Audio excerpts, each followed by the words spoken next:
Aujourd'hui, je vais vous lire l'histoire d'Ashley, qui s'intitule comme suit. Je leur ai donné une voiture de 30 000 $ et ils l'ont vendue pour payer la fête de fin d'études de ma sœur. Je leur ai donné une voiture de 30 000 $ et ils l'ont vendue pour payer la fête de fin d'études de ma sœur, à laquelle je n'étais même pas invitée. Je n'ai rien dit. Un mois plus tard, maman m'a dit, achète-moi une nouvelle voiture pour mon anniversaire. Je lui ai donné ce qu'elle méritait. Bon, allons-y. Tout ce gâchis a commencé un mardi, alors que j'étais assis à mon bureau et que j'essayais de terminer quelques rapports trimestriels. Je travaille pour une grande entreprise de technologie au centre-ville et j'ai travaillé dur pour arriver là où je suis. Directeur principal des opérations, salaire décent, mon propre appartement dans un quartier agréable de la ville. La vie était plutôt belle, vous savez, puis mon téléphone sonne, et c'est maman. Ce qui n'est jamais bon signe. Car elle n'appelle que lorsqu'elle a besoin de quelque chose. Ashley, chérie, tu peux venir ce soir?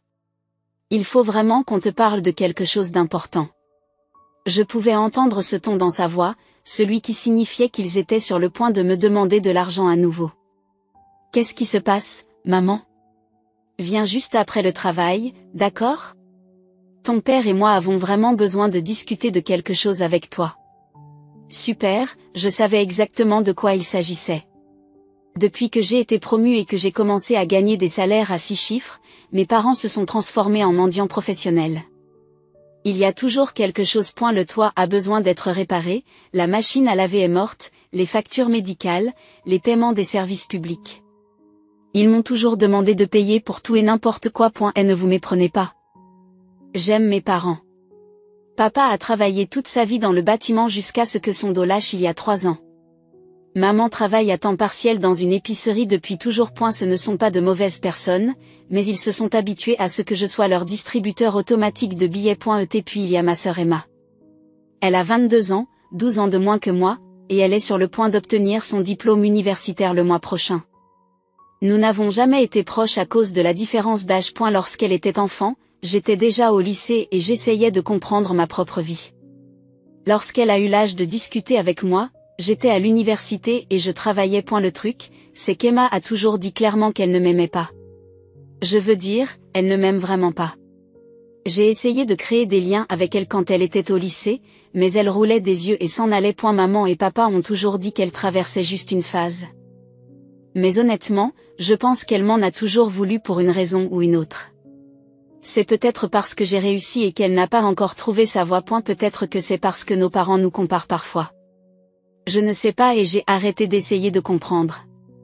Quoi qu'il en soit, je me suis rendue chez eux après le travail, en calculant déjà mentalement combien cela allait me coûter. Leur maison se trouve dans un vieux quartier où tout commence à tomber en ruine.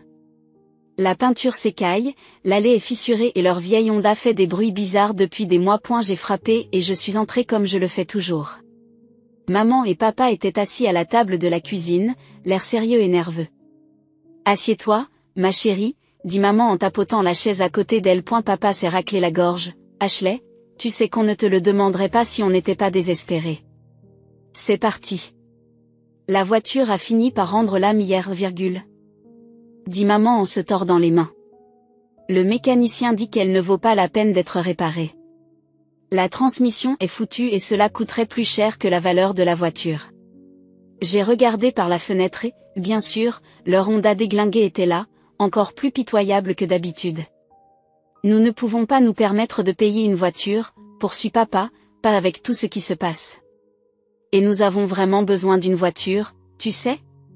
Ta mère doit aller travailler, j'ai des rendez-vous chez le médecin. Ils m'ont regardé tous les deux avec ces expressions d'espoir et de désespoir.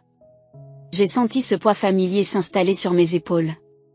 Le poids d'être l'histoire à succès de la famille, celle vers qui tout le monde se tourne quand les choses deviennent difficiles. J'ai soupiré lourdement. De combien parlons-nous? Pas grand-chose, dit rapidement maman. Juste quelque chose de fiable, d'occasion, peut-être 10 ou 15 000? C'est vrai, parce que 10 à 15 000 $. C'est de la monnaie de poche. Mais voilà, je gagne bien ma vie, j'ai des économies. Et malgré tout, ce sont mes parents. Je ne peux pas les laisser sans voiture. J'ai dit, d'accord, je vais vous aider. Leurs visages se sont illuminés comme un matin de Noël. Maman s'est mise à pleurer et papa m'a serré la main. Ce week-end-là, je me suis retrouvée chez Johnson & Auto Sale avec mes parents, les regardant agir comme des enfants dans un magasin de bonbons. J'aurais dû me douter qu'il ne s'agirait pas d'une simple voiture d'occasion fiable pour 10 000 $, comme il me l'avait proposé. Oh, Ashley, regarde celle-là, m'a dit maman, en sautant pratiquement vers cette berline bleue brillante, elle est si jolie. Papa était déjà en train de parler avec un vendeur des caractéristiques, des garanties et de Dieu sait quoi d'autre. Je me suis approchée pour vérifier le prix affiché et j'ai failli m'étouffer avec mon café. 28,000. Maman.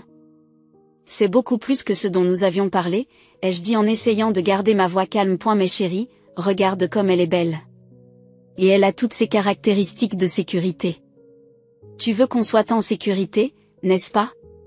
Le vendeur, un certain Rick, s'est empressé de me répondre. Ce modèle a reçu d'excellentes critiques en matière de fiabilité. Tes parents méritent quelque chose sur lequel ils peuvent compter pendant des années. J'avais envie de donner un coup de poing à Rick dans son faux sourire. Je lui ai dit que nous pensions plutôt à 15 000 $. Je vais vous montrer ce que nous avons dans cette fourchette, a dit Rick, en nous conduisant au fond du terrain où toutes les voitures avaient l'air d'avoir traversé une zone de guerre. Maman a jeté un coup d'œil à une Honda cabossée et a froncé le nez. Ashley, ces voitures ont l'air si vieilles et si abîmées. Et si elles tombent en panne? On se retrouvera au point de départ. Papa a acquiescé.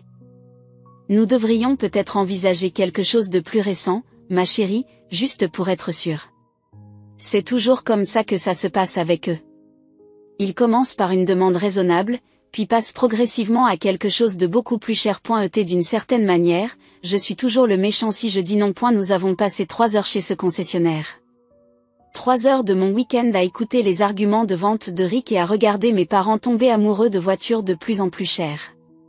Finalement, ils ont opté pour cette Toyota Camry argentée à 30 000 $. C'est seulement 2 000 $ de plus que la bleue, a dit maman, comme si c'était raisonnable. Et regardez, elle a des sièges chauffants. Je suis restée là à regarder cette voiture qui coûtait plus que ce que certaines personnes gagnent en un an, en me disant que c'était censé être leur moyen de transport, pas leur véhicule de luxe. Puis j'ai regardé leur visage. Ils étaient si excités. Si pleins d'espoir. Papa souriait pour la première fois depuis des mois. Les formalités administratives ont duré une éternité. Rick n'arrêtait pas d'essayer de nous vendre des extensions de garantie, des plans de protection et toutes sortes d'autres choses. J'ai mis fin à tout cela assez rapidement, mais ensuite est venue la discussion sur l'assurance. Oh, nous n'avions pas pensé à l'assurance, dit maman, l'air paniqué. Bien sûr que non. L'assurance sera probablement très chère pour une voiture neuve comme celle-ci, a ajouté papa à voix basse. Lorsque nous avons terminé, j'avais dépensé plus de 32 000 $, en comptant le dépôt de garantie et les frais d'immatriculation. Mais en voyant mes parents partir dans leur nouvelle voiture, tous deux souriant comme des adolescents, je me suis sentie bien. Ils avaient lutté si longtemps, ils méritaient peut-être quelque chose de bien pour une fois. Ils ont décidé d'organiser un petit dîner de célébration ce soir-là chez eux. Juste la famille, ont-ils dit. Je me suis donc présentée avec une bouteille de vin, m'attendant à une soirée tranquille. Emma était là quand je suis arrivée, elle revenait de l'université pour le week-end. Elle était assise sur le canapé et faisait défiler son téléphone, comme si elle aurait préféré être ailleurs. Et Emma, dis-je en essayant d'être amicale, comment ça se passe à l'école? C'est presque fini, non? Elle a levé les yeux juste assez longtemps pour rouler des yeux. C'est bien. Toujours la même Emma. J'ai essayé de ne pas la laisser m'ennuyer, mais honnêtement, après avoir dépensé 30 000 $ pour une voiture pour nos parents, un peu de politesse élémentaire aurait été appréciable. Maman avait préparé un rôti et de la purée de pommes de terre, rien d'extraordinaire, mais ça sentait bon. Nous nous sommes tous assis à la table de la cuisine, celle-là même où il m'avait demandé de l'aide quelques jours plus tôt. Portons un toast, dit papa en levant sa bière, à Ashley, qui a rendu tout cela possible. Nous t'en sommes très reconnaissants, ma chérie. À Ashley, renchérit maman en levant son verre de vin. Je me suis sentie un peu émue. Malgré tout le stress lié à l'argent, c'était agréable. Un vrai moment de famille. C'est alors que j'ai remarqué Emma, elle était assise là, l'air renfrogné, sans lever son verre, sans rien dire. Lorsque papa et maman l'ont regardée avec impatience, elle a haussé les épaules et bu une gorgée de son soda. Emma, Tu ne vas pas remercier ta sœur, demande maman. Emma, tu ne vas pas remercier ta sœur? Elle ne m'a rien acheté. La température dans la pièce a chuté d'environ 20 degrés. Emma, dit papa de sa voix d'avertissement. Quoi? Je dis juste que tout le monde agit comme si elle était une sorte d'héroïne, mais elle n'a fait qu'un chèque. Ce n'est pas comme si elle avait construit la voiture elle-même. J'ai senti mon visage s'échauffer. Je suis désolée, quoi? Rien, dit Emma en retournant à son téléphone. Oublie ça, mais je ne pouvais pas l'oublier. C'était exactement le genre de connerie qu'elle faisait toujours. Faire des petites remarques, agir comme si tout ce que je faisais n'était pas grave ou en quelque sorte mauvais. Le reste du dîner a été très gênant. Maman et papa essayaient de faire la conversation, mais Emma restait assise, rayonnante d'attitude. Chaque fois qu'il mentionnait la voiture ou qu'il me remerciait à nouveau, elle soupirait, roulait des yeux ou faisait un commentaire sarcastique sous son souffle. Finalement, je n'en pouvais plus. Vous savez quoi?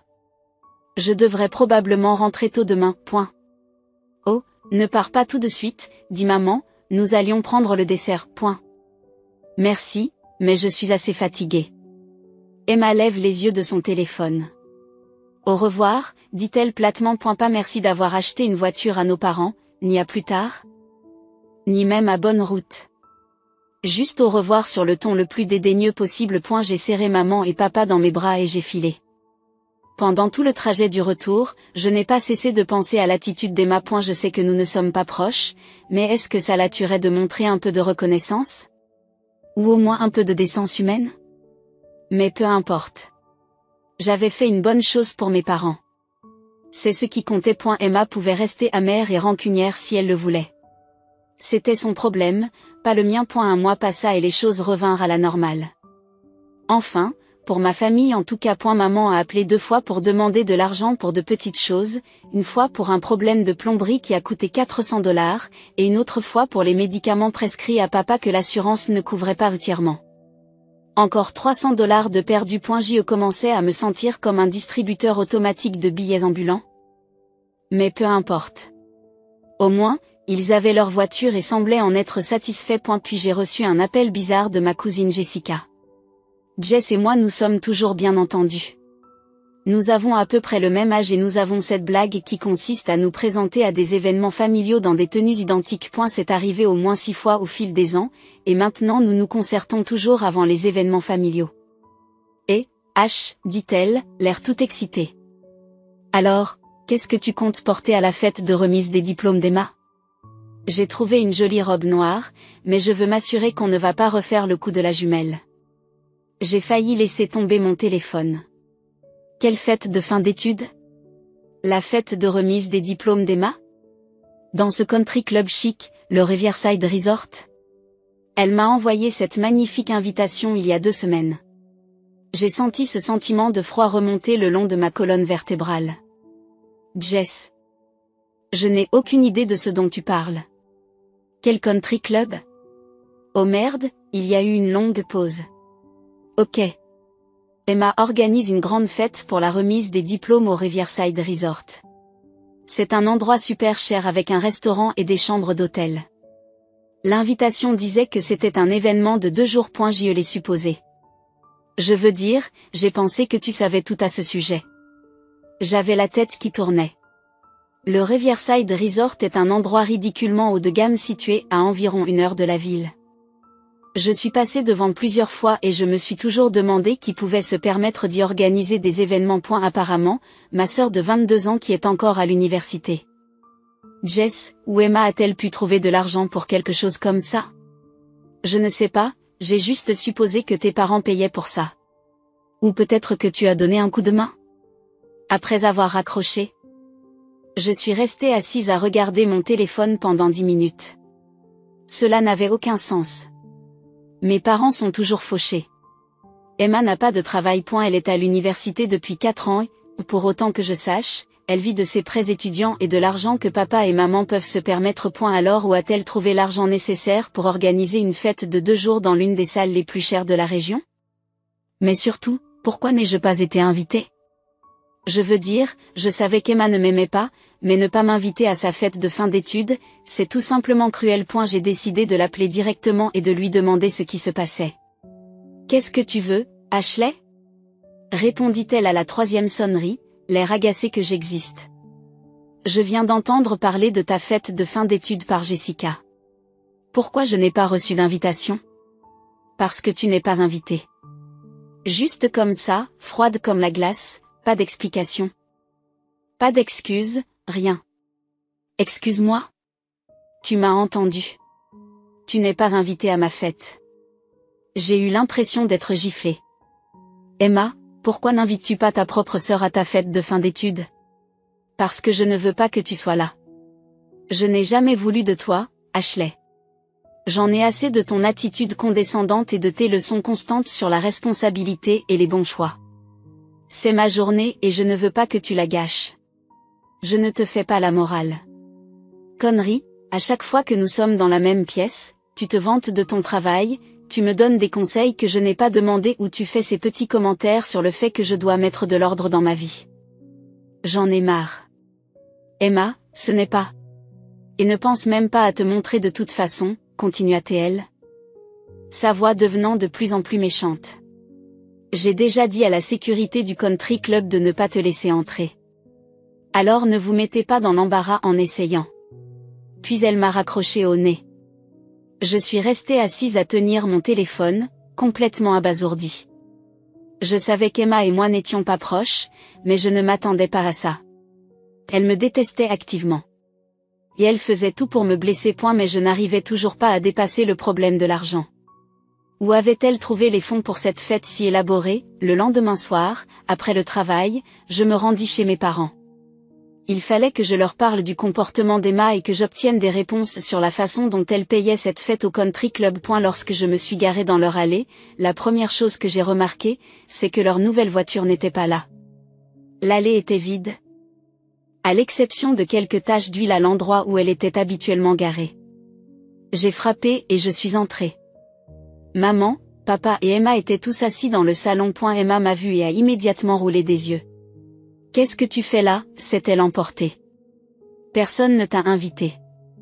Emma, ça suffit, a dit papa, mais il n'avait pas l'air très convaincant. J'ai regardé dans la pièce. Maman et papa avaient l'air mal à l'aise, comme s'ils avaient été surpris en train de faire quelque chose qu'ils n'auraient pas dû faire. Où est ta voiture? J'ai demandé. Le silence qui suivit fut assourdissant. Maman, papa, où est la voiture que je vous ai achetée? Maman a finalement pris la parole, sa voix dépassant à peine un murmure. Nous l'avons vendue. J'ai eu l'impression que la pièce tournait. J'ai eu l'impression que la pièce tournait. Je t'ai acheté cette voiture il y a un mois. Emma avait besoin d'argent pour sa fête de fin d'études, dit papa à voix basse. C'était le seul moyen de l'aider. Je me suis retournée pour regarder Emma, qui était assise là avec un air suffisant sur le visage. Je me suis tournée vers Emma, qui était assise là avec un air suffisant. Tu as vendu la voiture que je t'avais achetée pour payer une fête à laquelle je ne suis même pas invitée? Techniquement, la voiture était à mon nom, donc j'avais tout à fait le droit de la vendre, dit maman sur la défensive. Emma s'est adossée à sa chaise, l'air satisfaite d'elle-même. Je leur ai dit que je voulais une belle fête de fin d'études et ils ont trouvé le moyen de la faire. C'est ce que font les parents. Avec mon argent, ai-je crié. Ce n'est plus ton argent depuis que tu le leur as donné, rétorque Emma. La voiture appartenait légalement à maman. Elle pouvait en faire ce qu'elle voulait. Je les ai regardées toutes les trois. Maman faisait teinter ses mains mais ne s'excusait pas. Papa regardait le sol comme s'il avait honte. Mais pas assez pour faire quelque chose. Emma était assise là, comme si elle venait de gagner à la loterie. Alors tu as vendu une voiture de 30 000 $ pour payer la fête de ta fille gâtée et tu n'as même pas eu la décence de m'inviter? Ashley, s'il te plaît, ne sois pas comme ça, dit maman. La remise des diplômes d'Emma est importante. Plus important que d'avoir un moyen de transport fiable? Plus important que le fait que j'ai acheté cette voiture pour que vous n'ayez pas à vous soucier de vos déplacements? Personne n'a répondu. J'ai regardé Emma une dernière fois. J'ai regardé Emma une dernière fois. Tu sais quoi? Tu as raison. Vous avez obtenu exactement ce que vous vouliez, félicitations. J'ai fait demi-tour et je suis sortie. Personne ne m'a appelé, personne n'a essayé de m'arrêter, personne ne s'est excusé. Je suis restée assise dans ma voiture dans leur allée pendant quelques minutes, essayant de digérer ce qui venait de se passer. Puis je suis rentrée chez moi et je me suis servi un très grand verre de vin. 3 jours plus tard, l'Instagram d'Emma était rempli de photos de sa fête de fin d'études. Le country club était superbe. Il y avait des photos de nourriture coûteuse, de décoration professionnelle, et Emma portait ce qui ressemblait à une robe de créateur qui coûtait probablement plus que le loyer mensuel de la plupart des gens. Le tout payé avec l'argent de la vente de la voiture que j'avais achetée pour mes parents. J'en avais fini. Absolument fini avec eux. Un mois s'est écoulé et je n'ai plus entendu parler d'aucun d'entre eux. Pas un seul appel téléphonique, ni un seul SMS, ni même un like sur Facebook. C'était comme si je n'existais pas, ce qui, honnêtement, me convenait parfaitement. Je dormais mieux que je ne l'avais fait depuis des années sans m'inquiéter constamment de la prochaine crise financière dans laquelle il m'avait entraîné. Puis mon téléphone a sonné un mardi matin. Le nom de maman s'est affiché sur l'écran. Pendant une seconde, j'ai envisagé de ne pas répondre. Mais la curiosité a pris le dessus. « Bonjour Ashley », dit-elle de cette fausse voix joyeuse qu'elle utilise quand elle veut quelque chose. « Comment vas-tu, ma chérie ? » « Je vais bien, maman, qu'est-ce que tu veux ? » « Eh bien, tu sais que mon anniversaire est la semaine prochaine, et je pensais, laisse-moi deviner, tu as besoin d'argent pour quelque chose. En fait, j'espérais que tu m'achèterais une nouvelle voiture pour mon anniversaire. » J'ai littéralement éclaté de rire. « Tu es vraiment en train de me demander ça maintenant ? » Ashley, langue, et oui. Je suis sérieux. On a vraiment besoin d'une voiture. C'est tellement difficile de se déplacer sans voiture. Ton père a tous ses rendez-vous chez le médecin et j'ai du mal à me rendre au travail. Maman, tu avais une voiture toute neuve que je t'avais achetée. Tu as vendu le cadeau que je t'avais fait pour payer une fête à laquelle je n'étais même pas invitée. Et maintenant tu as le culot de m'appeler pour me demander une autre voiture ?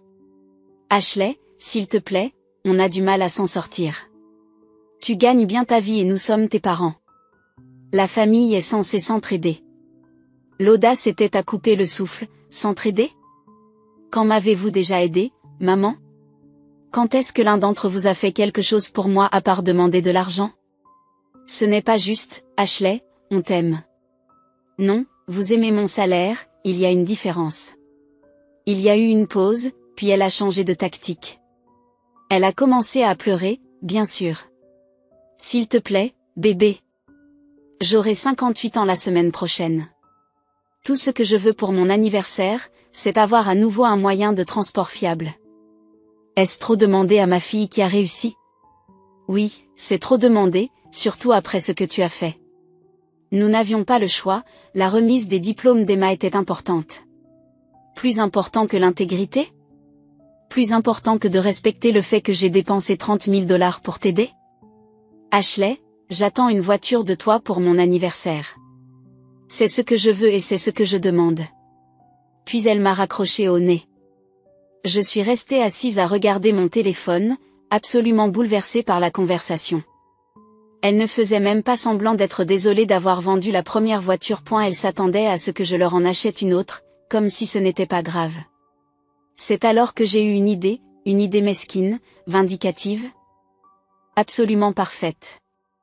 Je suis allée sur mon ordinateur et j'ai retrouvé les photos que j'avais prises de leur nouvelle voiture le jour où nous l'avions achetée. J'ai choisi la meilleure, je l'ai imprimée sur du beau papier photo et je l'ai mise dans une petite boîte cadeau avec un mot qui disait « Voici la voiture que tu as demandée. C'est tout ce que vous méritez après avoir prouvé que vous êtes des ingrats et des manipulateurs. Ne me demandez plus jamais d'argent. » Le jour de l'anniversaire de ma mère, je lui ai envoyé un texto. Joyeux anniversaire, maman, je ne viendrai pas à ta fête aujourd'hui. Elle m'a répondu par texto, c'est probablement mieux ainsi. Emma ne veut pas te voir de toute façon. Mais j'attends toujours mon cadeau. Elle a même utilisé un emoji de voiture, cette femme n'avait aucune honte. J'ai appelé un service de messagerie et leur ai demandé de livrer mon paquet cadeau à la maison. Environ 1 heure plus tard, j'ai reçu un avis de livraison. Je me suis alors assise et j'ai attendu. Cela n'a pas duré longtemps. 30 minutes plus tard, mon téléphone s'est mis à sonner sans arrêt. D'abord maman, puis papa, puis Emma, puis maman à nouveau. Je l'ai laissé sonner et sonner, en regardant leur nom s'afficher sur mon écran encore et encore. Finalement, après le 10e appel de maman, j'ai répondu. Espèce d'horrible fille, a-t-elle crié dans le téléphone, comment as-tu pu me faire ça? Faire quoi, maman? Je t'ai donné exactement ce que tu as demandé, une voiture pour ton anniversaire. C'est une sacrée photo. Oui, c'est ça. C'est une photo de la voiture que je t'ai achetée et que tu as vendue pour payer la fête de ta précieuse fille. J'ai ouvert cette boîte devant tout le monde. Devant tous mes amis. Ils ont vu la photo et ta sale note. Tu m'as humilié. Bien, maintenant tu sais ce que j'ai ressenti quand tu as vendu mon cadeau sans même me le dire. C'était différent. Non. Ça ne l'était pas. Tu as pris quelque chose que je t'avais donné par amour et tu l'as jeté au profit d'Emma. Alors maintenant, tu as une photo de ce que tu avais et de ce que tu as perdu. Ça me semble juste. Tu es horrible, tu es une fille horrible. Et tu es une mère horrible, nous sommes quittes, j'ai raccroché. Les appels et les textos ont commencé immédiatement. Papa m'a traité d'égoïste et de sans cœur. Emma m'a envoyé un long message dans lequel elle me traitait de tous les noms et me disait que j'étais une perdante pathétique qui mourrait seule. Maman alternait entre me supplier de lui acheter une vraie voiture et me maudire pour l'avoir mise dans l'embarras. J'ai bloqué tous leurs numéros. Au cours des semaines suivantes, ils ont tout essayé. Ils se sont présentés à mon appartement, mais je n'ai pas ouvert la porte. Je leur ai simplement dit que j'en avais fini avec eux et qu'ils devaient partir. Ils sont venus à mon bureau. Mais j'ai demandé à la sécurité de les escorter. Finalement, ils ont cessé d'essayer. Cela fait maintenant 6 mois que j'ai complètement coupé les ponts avec eux. J'ai appris par ma cousine Jessica qu'Emma vit toujours chez ses parents et qu'elle n'a pas encore réussi à trouver un emploi décent. Apparemment, son diplôme de communication ne lui ouvre pas autant de portes qu'elle le pensait. Maman dit à qui veut l'entendre que j'ai abandonné ma famille, que je suis cruelle et sans cœur de ne pas les aider financièrement. Elle a même demandé de l'argent à d'autres membres de la famille, affirmant que je les avais laissés sans ressources. Mais vous savez quoi? Je m'en fiche. J'ai ma propre vie à vivre. Je sors avec quelqu'un de nouveau, un homme que j'ai rencontré lors d'une conférence professionnelle, qui a sa propre carrière et qui ne s'attend pas à ce que je finance le style de vie de sa famille. J'y prends des vacances que je ne pouvais pas m'offrir auparavant parce que je donnais toujours de l'argent à mes parents. J'économise pour acheter une maison, je construis mon propre avenir au lieu d'aider constamment les autres à s'en sortir. Parfois, je me demande si je n'ai pas été trop sévère avec la photo. Mais je me souviens de l'air suffisant d'Emma lorsqu'elle m'a dit que la voiture n'était plus vraiment la mienne. Je me souviens que maman a mentionné avec désinvolture qu'il n'y avait plus de place disponible, comme si ce n'était pas grave. Je me souviens d'avoir été exclue de la fête de remise des diplômes de ma propre sœur après avoir payé ses frais de scolarité pendant 4 ans. Non, je ne suis pas désolée, ils ont fait leur choix et j'ai fait les miens. J'ai appris que parfois, la meilleure chose à faire pour soi-même est de s'éloigner des personnes qui ne voient en vous qu'une ressource à exploiter. Même si ces personnes sont de la famille. Emma voulait que je sorte de sa vie. Elle a eu ce qu'elle voulait. Maman voulait une voiture pour son anniversaire? Elle en a eu une, mais pas comme elle l'avait prévu. Et moi? J'ai retrouvé ma liberté, mon amour-propre. J'ai une vie où je ne suis pas constamment manipulée et exploitée. C'est le meilleur échange que j'ai jamais fait.